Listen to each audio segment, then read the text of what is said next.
Assalamualaikum warahmatullahi wabarakatuh. Alhamdulillah, alhamdulillahi rabbil alamin. Wa bihi nasta'in ala umuri dunya waddin. Wa sallallahu wasallama ala sayyidina Muhammadin khatimin nabiyyin wa ala alihi wa sahbihi ajma'in. Wa itu ta'allum wa ta'lim wa nafa' wal intifa' wal mudhakara wa tadhkir wal ifada wal istifadah wal hatha ala tamassuki bi kitabillahi wa sunnati rasulih wa du'a ilal huda wa dilala ala al khair ibtigha'a wajhillahi wa mardatihi wa qurbihi wa thawabihi min Allah ta'ala. Alhamdulillah,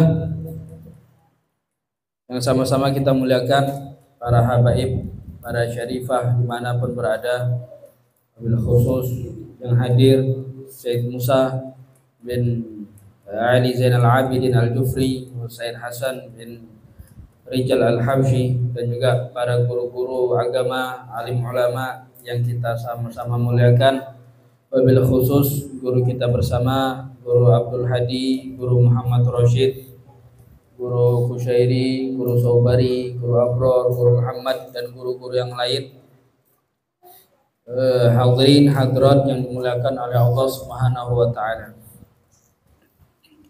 Minggu lalu kita sudah membahas tentang rukun yang keempat daripada rukunnya sholat, yaitu membaca suratul Fatihah.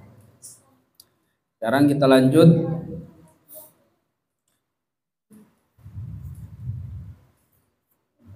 al-khamis ar-ruku'. Di rukun sholat yang kelima yaitu ruku.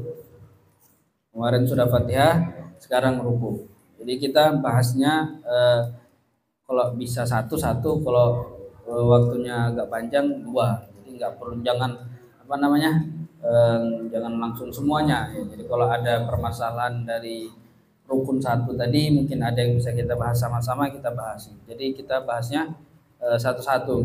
Jadi biar lebih mudah difahami, biar lebih ingat, biar lebih mudah untuk dihafalkan. Ini sambil ulun juga mengingat-ingat pelajaran ulun. Sama-sama kita belajar. Jadi bukan di sini ulun menggurui, tapi di sini sebagai yang khadimul majlis lah ibaratnya. Jadi ulun yang baca kitabnya seperti itu. Sama-sama kita belajar. Dalam disebutkan hayatul ilmi mudzakaratu, hidupnya ilmu itu dengan diulang-ulangi, seperti itu.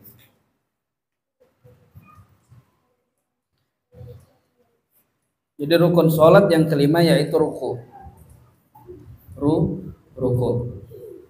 Al-khamis ar-ruku. Al-ma'na anna al-khamis min arkani sholat ar-ruku wa huwa lughatan al-inhina. Ruku ini dalam segi bahasa, pengertiannya dalam segi bahasa yaitu menunduk atau merunduk. Jadi itu segi bahasa dalam pengertian ruku. Jadi nunduk segi bahasa. Artinya ruku itu yang menunduk. Tapi kalau dalam syariat Islam, ruku itu adalah an yanhanya bila inhinaf bihaitsu tanalu yakinan rahatahu rukbataihi. Jadi secara syariat pengertian ruku itu adalah menunduknya seseorang dengan tanpa inhinas, sekiranya dia mendapati tangannya ke lututnya. Jadi menunduknya seseorang yang sekiranya nunduknya itu tangannya sampai ke lututnya. Jadi kalau gambarannya itu kalau ada orang yang menunduk meskipun dia tidak meletakkan tangannya di lututnya. Ini contoh.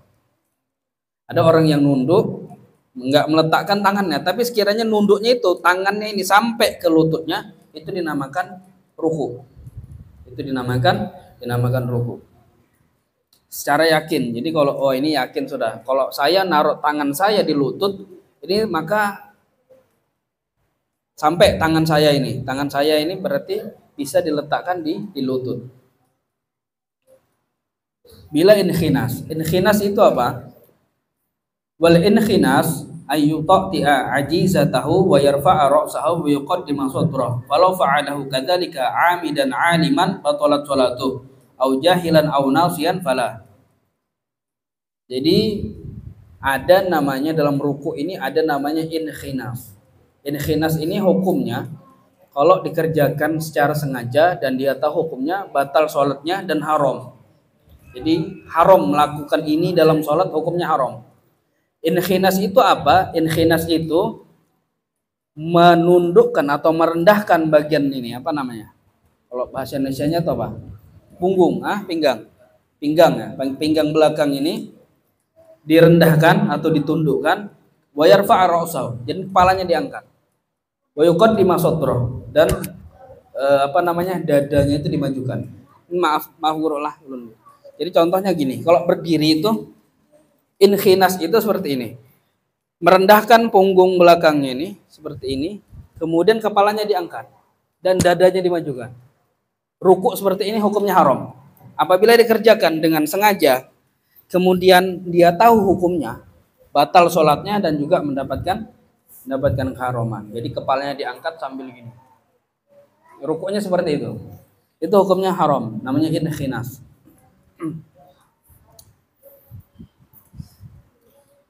Jadi kalau ada orang yang melakukannya dengan ami dan aliman, tahu dan sengaja, batal sholatnya dan juga haram, mendapatkan keharaman. Tapi kalau seandainya dia lupa, dia tahu hukumnya tapi lupa. Tahu hukumnya, ingat, tahu ini haram, tapi lupa dia dikerjakannya seperti itu. Maka bagaimana? Atau dia memang nggak tahu hukumnya, nggak tahu kalau inkhinas ini nggak boleh.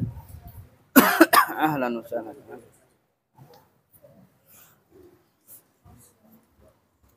Jadi orang ini nggak tahu hukumnya inkhinas itu haram, atau dia ingat atau tahu hukumnya tapi lupa. Bagaimana?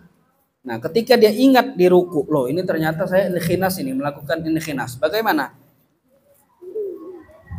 Wa yajibu alaihi ayyauda ilal qiyam wa yarka'a ruku'an kafian. Jadi dia harus segera kembali ke berdiri, baru ruku lagi.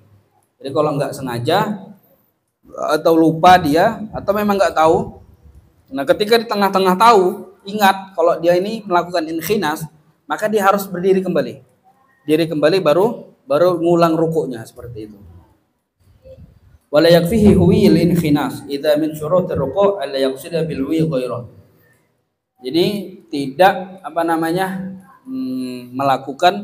melakukan inkhinas. Jadi kalau di kitab sini,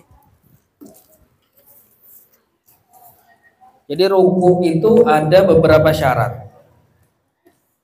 Disebutkan syurutur ruku' sittatun. Syaratnya ruku itu ada 6. Kalau di kitab ini sudah selesai seperti ini aja pembahasan ruku. Ya, karena memang Safinah ini atau Nailur Roja ini kitab dasar lah di pondok pesantren seperti itu. Jadi kalau kita di Jawa itu selama ulun pesantren itu Safinah ini masih termasuk kelas dasar dalam bidang fikih. Yang pertama itu Risalatul Jami'ah atau dakhirahnya punyanya Al Habib Umar. Naik habis risalah baru Safinah. Nah, habis Safinah ini baru Muqaddimah Al-Qaramiyah. Baru agak-agak tebal kitabnya, baru panjang pembahasannya. Tapi kalau Safinah ini, kalau Nailur Roja ya seperti ini aja. Selesai sudah seperti ini.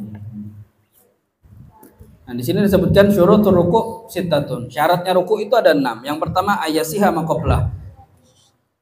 Sebelum ruku' apa yang kita kerjakan? Berdiri. Nah, berdiri tegaknya ini itu harus sah. Baca Fatihah. Baca Fatihahnya harus sah. Kalau enggak sah Fatihahnya diteruskan, rukuknya juga enggak sah. Karena syaratnya ruku' yang sebelumnya juga harus sah. Sebelumnya harus betul. Sebelumnya enggak betul, rukuknya juga ikut enggak betul. Seperti itu. Jadi yang pertama harus sah juga. Baca Fatihahnya harus sah.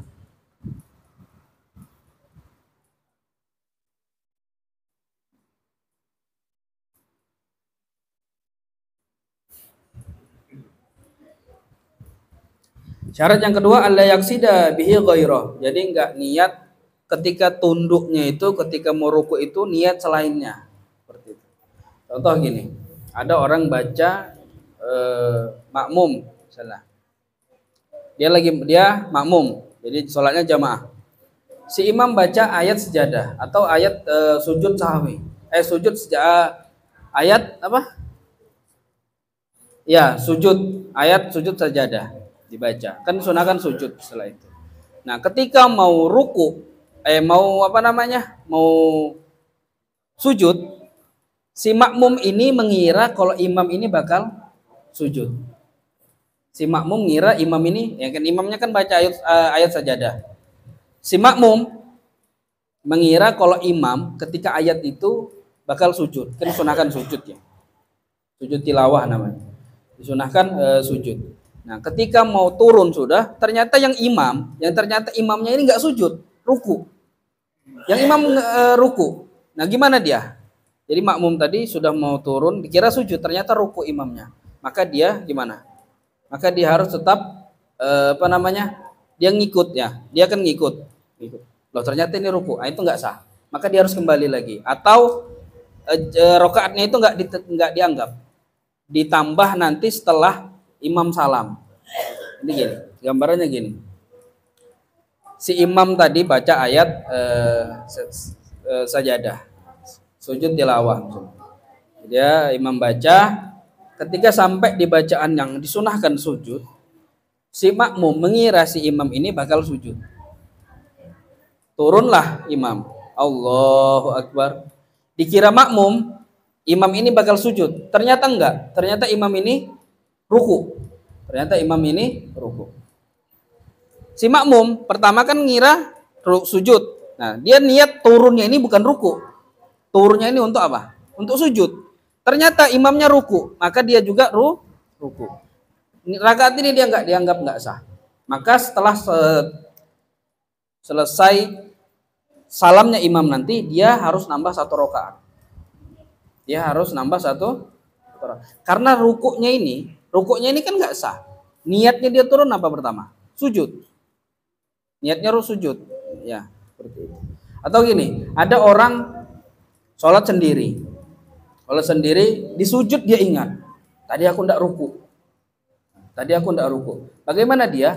Maka orang ini tadi, kalau dia sholat sendiri, maka dia harus bangun langsung, berdiri cepat, kemudian ruku. Baru i'tidal, baru sujud lagi. Tapi kalau dia masih mikir-mikir, tadi kayaknya aku ruku apa enggak ya? Masih ada waktu untuk memikirkan, maka batal sholatnya. Tapi kalau itu dia sholat sendiri. Tapi kalau sholat jamaah, nggak tahu gambarnya kayak apakah dia melamun kah? Di sujud baru ingat. Tadi aku enggak ruku sekalinya, langsung sujud aku. Sholatnya jamaah tapi. Maka dia nanti nambahnya juga nanti setelah salamnya imam, seperti itu. Nggak boleh dia berdiri. Kalau dia berdiri artinya kan menyalahi gerakan imam. Kalau dia mau ya mufarokoh, seperti itu. Itu yang kedua. Turunnya itu nggak bermaksud dengan tujuan lain. Contoh mau ruku. Ketika mau ruku ini di depan kita ada yang mau nembak misalnya, mau dipanah kita. Jadi tunduk gitu. Nah, tunduknya ini karena mau dipanah, maka batal sholatnya. Atau rukunya nggak sah. Harus kembali lagi dia berdiri baru ruku, seperti itu. Tapi kalau niatnya ya mau ruku, memang mau ruku, kebetulan juga ada orang mau nembak misalnya atau mau manah. Jadi niat ruku juga niat yang lainnya. Itu sah, nggak apa-apa. Yang penting ada niat rukunya, seperti itu. Kemudian yang ketiga ayat ma'inna fihi. Jadi harus tumakninah. Nah, rukun sholat ini ada yang mengatakan 17, ada yang mengatakan 18, ada yang mengatakan 13, seperti itu. Kalau dalam Sabinah ini mengatakan 17 kalau nggak salah. Karena menjadikan tumakninah itu termasuk dari rukun sholat, bukan dari rukun daripada rukun yang lain. Jadi ruku itu di dalam ruku ada tumakninah. Nah, itu tumakninahnya dimasukkan ke dalam ruku. Tapi kalau dalam kitab ini tumakninah itu dijadikan satu rukun lagi. Jadi ruku, kemudian tumakninah. Tumakninah ini rukun yang lain. Habis itu i'tidal, kemudian tumakninah lagi, seperti itu. Yang mengatakan 17 sama yang mengatakan 13 ya sama. Empatnya itu perbedaannya dari tumakninahnya. Nah, di sini dijelaskan syaratnya. Di sini kalau di sini dalam kitab ini, kalau dalam kitab takrirat ya, dalam kitab takrirat itu tumakninah ini termasuk syarat, bukan rukun dari sholat. Syarat daripada ruku seperti itu. Syarat daripada i'tidal, syarat daripada sujud seperti itu. Jadi harus tumakninah. Tumakninah itu sukunul a'dha fi mahalliha biqadri subhanallah. Jadi diamnya seorang yang sholat di tempatnya dengan ukuran subhanallah. Jadi tumakninah itu wajib di 4 tempat: ruku, sujud, i'tidal, dan duduk di antara sujud. Harus tumakninah. Jadi nggak boleh langsung Allahu Akbar sampai Allah. Harus ada pemisah antara dia turun dan dia naik. Namanya apa? Namanya tumakninah. Nah, tumakninah ini wajib hukumnya. Jadi harus berdiam di tempat itu tadi dengan ukuran membaca subhanallah. Jadi ketika Allahu Akbar, kalau sekiranya baca subhanallah itu berapa detik? 2 detik. Nah, harus diam seperti itu. Ya, harus tumakninah, mencanangkan tumakninah. Jadi kalau orang yang tumakninah ini wajib dalam setiap sholat, baik sholat sunnah, sholat wajib, dan sholat lainnya. Makanya kalau ada orang yang sholat tarawih 20 rakaat 7 menit. Allahu Akbar, sami Allahu liman hamidah, Allahu Akbar, Allahu Akbar, Allah. Amin. Allahu Akbar. Itu kalau dalam segi fikih ya. Dalam segi fikih sholatnya nggak sah. Sholatnya nggak sah. Dalam segi fikih itu sholatnya nggak sah. Karena apa? Karena nggak ada tumakninahnya sama sekali. Maaf. Bahkan itu kan mengatasnamakan, kalau nggak salah saya dengar itu pesantren ya. Pesantren. Saya nggak menyelekkan pesantrennya, tapi kalau dalam segi fikih ya, dari yang saya belajar juga, mungkin guru-guru dan Habib nih, ada Habib Hamzah juga, insya Allah itu nggak sah. Sholatnya nggak sah. Sholatnya nggak sah. Karena apa? Nggak ada tumakninahnya. Itu syarat yang ketiga, harus tumakninah. Yang keempat, antakuna tumakninah fihi yakinan. Jadi harus yakin tumakninah. Nggak cuman tumakninah, juga harus yakin kalau melaksanakan tumakninah tadi. Muta'akkidan minha falau syakka halit ma'anna amla fala yasih. Jadi juga harus yakin tumakninah atau enggak dia tadi. Harus yakin tumakninahnya. Kemudian an yanhaniya bihaitsu tanalu rahat rukbatahi wa in lam yadhahuma bil fi'il. Jadi di sini dijelaskan, meskipun enggak ruku ya, meskipun ruku enggak meletakkan tangan di lutut, itu enggak apa-apa. Yang penting inhina, artinya merunduk seperti itu. Menunduk. Nah, kalau dari ta'rifnya kita lihat ya, disebutkan antara tangan roha itu telapak tangan selain jari. Kalau ini bukan roha namanya. Roha itu yang ini, selain jari. Itu namanya roha.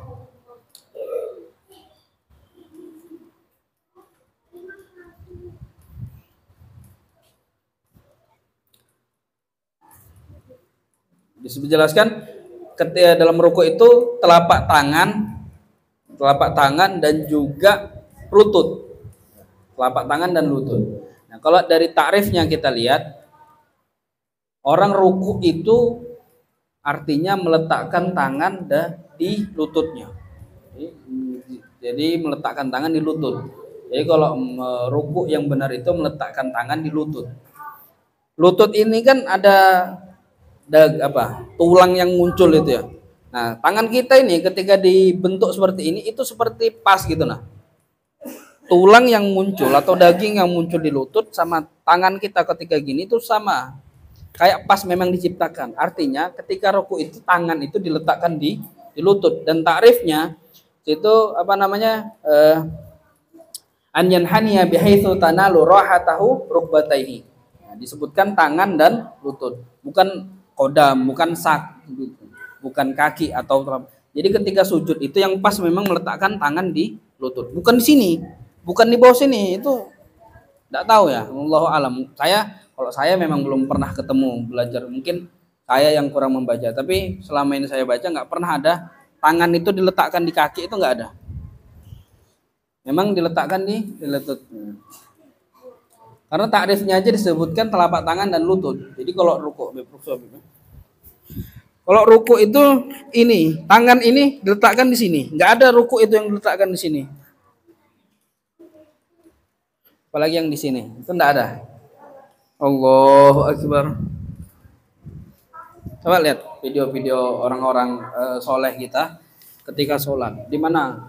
Jadi ilmu itu kadang nggak perlu kita baca, nggak perlu kita dengar. Cukup kita dengan melihat secara sesama. Video-video Habib Umar, mungkin Abah Kurus Kumpul yang di Masjid Al-Karomah. Ketika beliau sujud, ketika beliau ruku, di mana meletakkan tangan. Nah itu sudah jadikan ilmu untuk kita. Seperti itu. Sama masalah surban. Surban ini ada yang mengatakan di apa namanya di apa namanya dikalungkan atau dijuntaikan di kayak kayak tukang supir kernet itu nah kan kayak dijadikan handuk gitu surban itu ada yang mengatakan hukumnya makruh, ada yang mengatakan makruh, tapi kita lihat sebagian ulama kita ada yang surbannya kayak gitu, pakai surban seperti itu. Jadi ditanya kayak apa masa ini ya seperti inilah kita, ini salafnya itu seperti ini. Jadi kadang kita itu bisa ngambil ilmu dari yang kita lihat seperti itu. Cara pakai surban, cara pakai imamah seperti itu. Itu dijadikan dijadikan ilmu. Kemudian ada yang mengatakan dalam kitab itu nggak boleh mencukur habis kumis ini, nggak boleh dicukur habis. Ada yang mengatakan. Tapi kita lihat Habib Ali Jufri, beliau itu kadang kumisnya ini nggak ada sama sekali seperti itu. Nah, itu kan bisa dijadikan dalil-dalil, jadikan patokan seperti itu. Nah?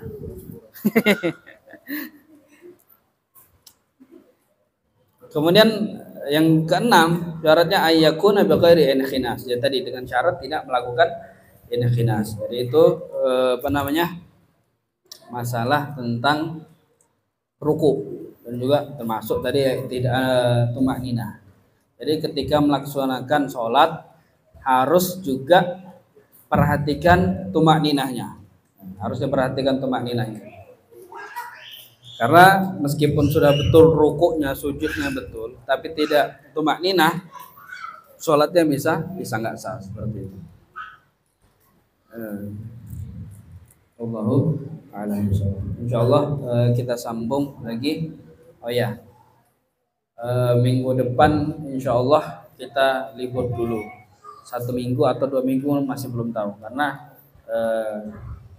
ulun sekeluarga dan juga guru-guru kita ini insya Allah akan pergi ke acara hall Syekh Muhammad Zaini bin Abdul Ghani atau Guru Kumpul. Doakan kami mudah-mudahan yang pergi semua ini mudah-mudahan perginya selamat, pulangnya selamat, mudah-mudahan membawa berkah untuk pengalon ini.